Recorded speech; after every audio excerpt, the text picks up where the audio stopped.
Hi, Roy here on my channel, Roy Reads Anything. For God's sake. Hi. Roy here, correct. Print that. My channel, Roy Reads Anything, also true.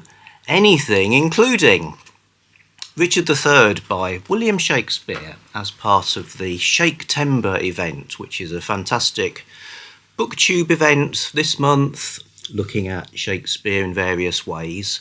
The hosts are Kelly from Books I'm Not Reading, Jason from Old Blues Chapter and Verse, and Nicole from Day of Small Things. Links down below. So there are prompts, optional prompts this month, so I've been doing those, and that brings me to Richard III. So Richard III has been this week's read.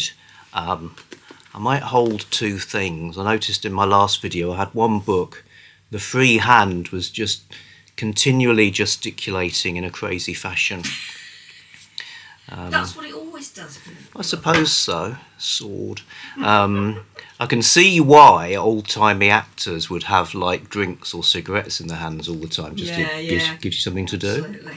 Anyway, so Richard III, one of the history plays, the remorseless, murderous, manipulative rise to power of the title character, who is a self-declared villain, and it's a portrait of villainy that's huge fun.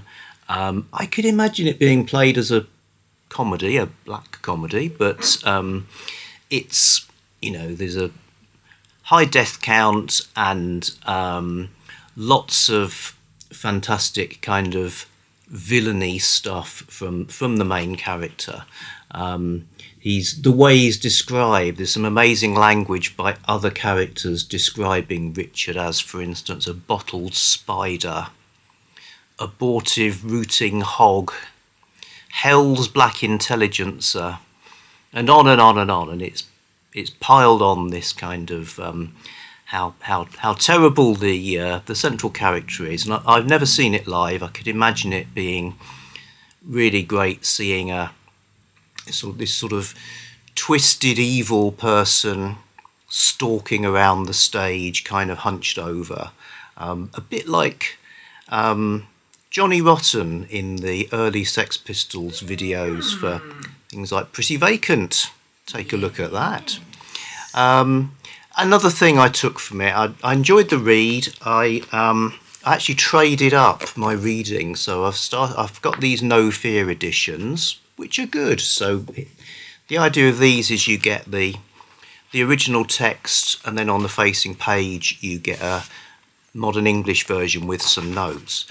So I'd say these are really good for a kind of smash and grab raid on an explanation. If you're suddenly hitting a sticky moment, like what does that mean, it's right there. Or if you're watching, you can pause your video, which queen was that, they all look a bit alike. Who's he killed now? Yes, in this one, yes, who's he killed now and why. But it's a more complex play than the previous one I read, I think, and so I got one of these RSC editions, and this is lovely. I mean, the typography is fantastic. It really flows in a nice way. And you're still getting notes, but they're at the bottom, so there's a little bit more work to do sort of interpretively. And the sort of extra stuff you get from the RSC, well, there's scene-by-scene analysis, so there's your explanation right there. Some history of it. Sorry, RSC stands for Royal Shakespeare Company. And history of it being performed by people like Anthony Sher, who I think Dr. Jenny has seen, not as Richard. That's another 12th Night that I've seen. Oh, live. right. Anthony Sher, Richard Sher, his lesser known brother. Anthony Sher played Malvolio, and I saw it on a Wednesday night. He was in Rep in Nottingham, and Anthony Sher did the big speech that Malvolio does. That's really funny, and I have never seen a standing ovation in a theatre before. And it was a Wednesday night. There was hardly anybody in the house. It was really only a third full, and he got to the end of that speech, and everybody was up, and it was amazing. Awesome. Absolutely amazing. But that was 12th night, not Richard the Third. You know what I want to call it. You get that out your system, for God's sake. Or not. Can't do it now. Dig the shits. Okay, so this another piece of elegant language describing the evil of Richard III. Another aspect I thought was great was the impression management. You know, what now gets called optics. Things like Richard's advisors saying, "Yeah, when you come out into the meeting, be carrying a prayer book." Stuff like that still goes on, and I suppose the sort of hunger for power is kind of a eternal thing. So yeah, really enjoyed that. Another thing I thought was, I was reading through it, there's a Thomas Stanley, the Earl of Derby, is a character in Richard III, and I sort of knew the Stanleys were. So I suppose this is an example of how Shakespeare's woven into the sort of everyday life on our little island. Knew that the Stanleys were an aristocratic family round here. I know they own land, and there's pubs named after them, a university hall named after them, stuff like that.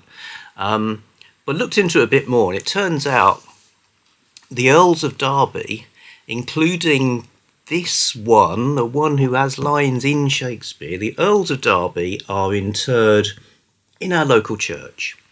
So about 10-minute walk from right where I'm sitting is where the physical remains of someone who's in Shakespeare are lying. And I've been there loads of times. I've been within high-fiving distance of Thomas Stanley, who comes out quite well in this, actually. So, and survives as well, so top work. So yes, so this is the one I've read. We also watched a movie version. We did. From the mid-90s. This is with Ian McKellen, and that was fantastic. It's transposed into the 1930s. The rise to power also has an element of moving to fascism about it. It's visually great, brilliant cast, spectacular. I thought the last few seconds were really amazing. I thought they were all really amazing, but the last few seconds are great. Uses some British locations in a fun way. So that movie gets our seal of approval. A point upon that movie, I did notice in the end credits that it said that that some of the location shoot was at Carnforth, which I think must have been the railway station scenes. Yes. Isn't Carnforth where they shot Brief Encounter? Correct, Amundo. Oh, yeah. I guess it's a Road. famous old say, also nearby.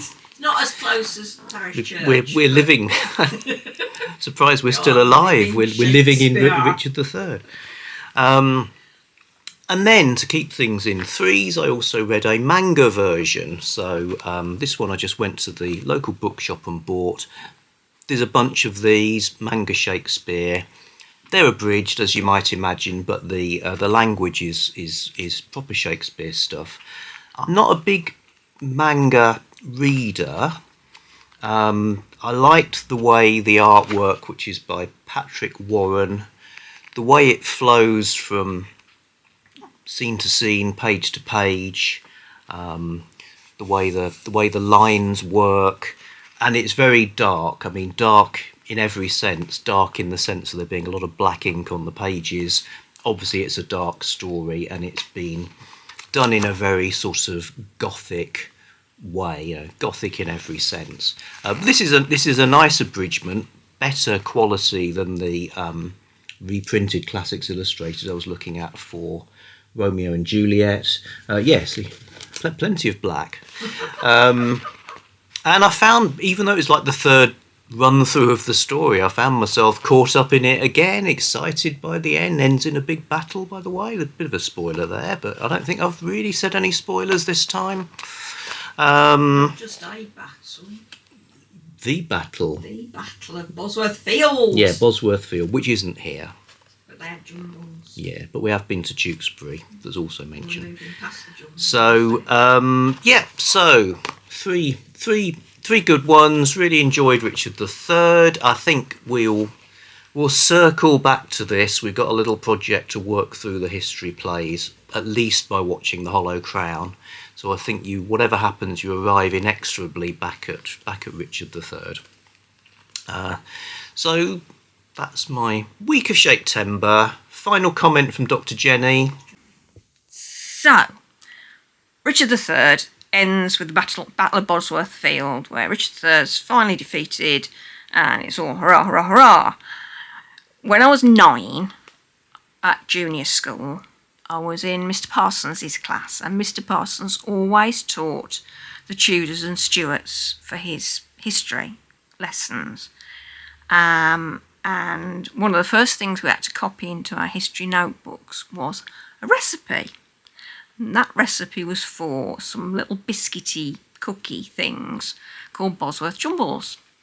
And the reason they were called Bosworth Jumbles was the jumble was it was a universally loved little sweet biscuit, usually in a kind of fancy shape, much loved of the late medieval, early moderns. And this recipe, legend had it that the reason this was called Bosworth Jumbles was because, fleeing the battlefield, Richard III's cook had dropped the recipe for Richard III's favourite biscuit, which was a jumble. And they therefore this particular recipe became known as the Bosworth Jumble. And that was in our history books, Bosworth Jumbles. What nobody pointed out to me at that point was that it wasn't entirely, what's the word I'm looking for? It wasn't entirely legit, this recipe, since it asked for sugar, fine, flour, fine, a little pinch of salt, fine, margarine. Would Richard III have had access to margarine? I don't think so. Anyway, Bosworth Jumbles. Thank you and good night. Okay, so Bosworth Jumbles, perhaps we'll make some for the next video. Also, Richard III, his body was recently found in a car park. So, there you go. I will see back next time with something else. When his body was in a car.